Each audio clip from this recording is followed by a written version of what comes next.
Assalamualaikum warahmatullahi ta'ala wabarakatuh. Alhamdulillah wassalatu wassalamu ala rasulillah wa ala alihi wa sahbihi wa mawalah wa la hawla wa la quwata illa billah. Sahabat Abqari dimanapun berada, jumpa lagi bersama kami di channel Markas Abqari. Pada kesempatan kali ini hanya beberapa hari lagi kita akan berjumpa dengan bulan suci Ramadan. Secara pribadi kami mengucapkan selamat menunaikan ibadah puasa. Semoga puasa kita diterima oleh Allah Subhanahu wa taala dan semoga kita disampaikan berjumpa dengan bulan Ramadan hingga akhir. Amin ya rabbal alamin. Kita langsung mau menjawab pertanyaan dari sahabat Al-Qori dari akun Yusri Lala. Beliau berkomentar di salah satu YouTube channel kami. Di kolom komentar itu, masih kurang contohnya Ustadz, ada kasus yang meninggal itu lajang. Ada suatu video kami yang menjelaskan bagaimana ketentuan-ketentuan waris. Bagaimana kalau seandainya yang meninggal itu lajang? Jika yang meninggal itu lajang, maka mudah saja. Kalau dia bersuami, suami istri, kalau meninggal istri, maka suaminya kalau ada suami maka suami dapat. Kalau meninggal suami, kalau ada istrinya, istrinya dapat, dan anak-anaknya dapat warisan, dan ayah ibunya di atas juga dapat. Bagaimana pertanyaannya? Bagaimana gambarannya? Bagaimana ketentuannya jika yang meninggal itu lajang, baik itu laki-laki atau perempuan. Lajang dalam artian belum menikah, belum pernah menikah. Mungkin maksud beliau ya, lajang di sini maksudnya belum pernah bersuami atau belum pernah beristri. Maka kalau dia lajang, maka dia tidak punya pasangan, maka kita anggap udah tak ada pasangan, udah pasti nggak ada. Dan kalau sudah tak ada pasangan, pasti tak punya anak.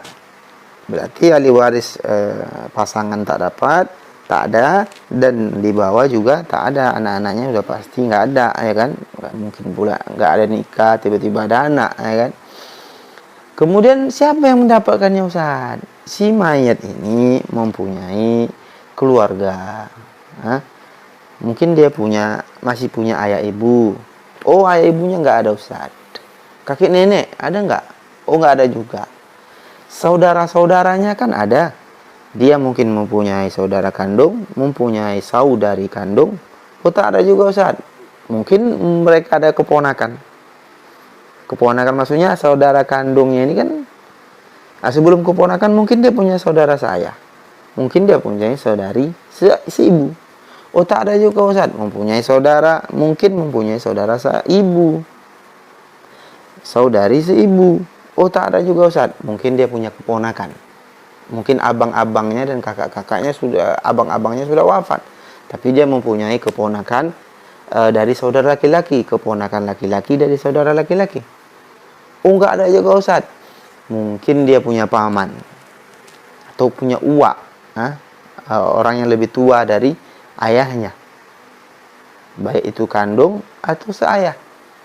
Oh, tak ada juga, Ustaz. Mungkin dia punya sepupu, anak daripada paman-pamannya atau anak daripada uak-uaknya yang laki-laki, ya, anak laki-laki dari pamannya atau anak laki-laki dari uaknya.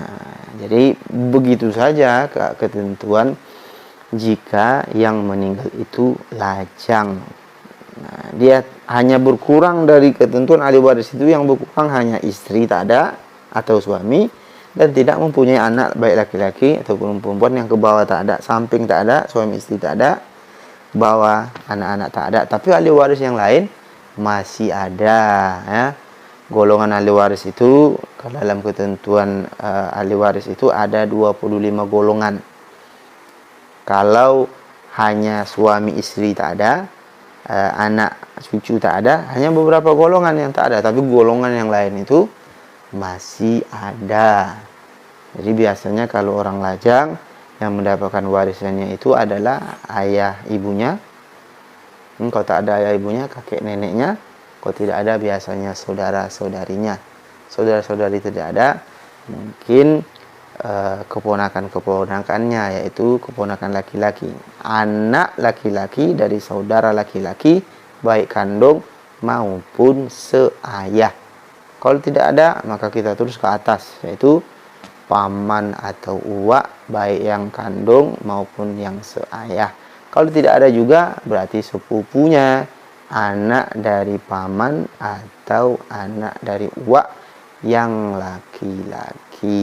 Kalau semuanya tak ada, Ustadz, pasti dia mempunyai saudara-saudara yang hubungan masih memiliki hubungan darah, tetapi tidak menjadi ahli waris yang 25. Contohnya, dia mempunyai bibi, ya, dia mempunyai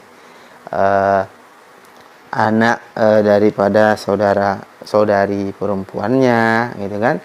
Ada namanya dalam ketentuan waris itu zawil arham, mereka yang masih mempunyai hubungan darah dengan kita tetapi bukan termasuk ahli waris. Hubungan darahnya tidak terlalu kuat, gitu ya.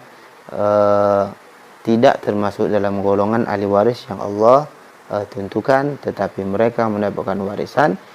Dalam bab warisan itu, bab ilmu faraid disebut namanya zawil arham.